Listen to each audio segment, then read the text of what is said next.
لم يرحم صغيرنا ولم يغفر كبيرنا فليس منا। যে ব্যক্তি ছোটদের স্নেহ করে না এবং বড়দের শ্রদ্ধা করে না সে আমাদের দলভুক্ত নয়। আপনারা আপনারা খেয়াল করেছেন মার্শিয়াত মেহজাবিন হাদিস আরবি পড়লো এবং তার অনুবাদ বাংলা অনুবাদ আমাদের শোনালো এবং আমি এইমাত্র খবর পেলাম আলহামদুলিল্লাহ মার্শিয়াত মেহজাবিন 40টা মতো হাদিস মুখস্থ করেছে এবং তার বাংলাও সে জানে। উল্লেখ্য মার্শিয়াত কিন্তু মাদ্রাসায় পড়ে না, জাস্ট একটা মক্তবে পড়ে এবং ওর আম্মুর কাছে লেখাপড়া শেখে এবং মূলত সে প্রাইমারি স্কুলে পড়ে।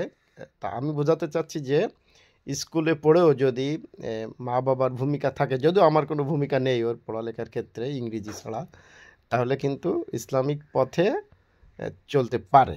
মার্শিয়াত মেহজাবিন, আব্বু তুমি কি আর একটা হাদিস আমাদেরকে শোনাবে? বলো। কুল আমানতু বিল্লাহি সুম্মা ইসতাকিম, বলো আমি আল্লাহর উপর ঈমান আনলাম অতঃপর তার উপর অবিচল থাকো। আব্বু আর একটা যদি তুমি আমাদের শোনাতে, তাহলে তুমি জানো তোমার কথা যখন আমরা প্রচার করি ফেসবুকে, প্রায় পৃথিবীর বিভিন্ন মানে প্রায় সবকটি দেশ, যদি তাও না বলি 20-30টা দেশ থেকে কিন্তু যারা আমাদেরকে চেনে তোমার কথা কিন্তু তারা শোনে। তাহলে তুমি আর একটা আমাদেরকে শোনাও। তলাবুল ইলমি ফারিদাতুন আলা কুল্লি মুসলিম, দ্বীনি ইলম তলব করা প্রত্যেক মুসলমানের ওপর ফরজ।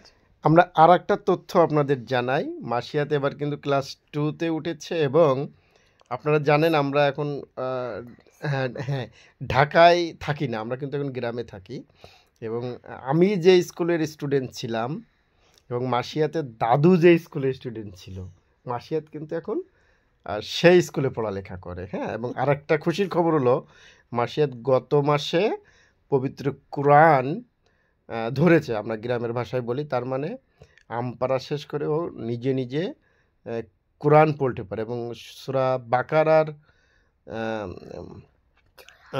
44 নম্বর আয়াত সম্ভবত এখন পড়ছে।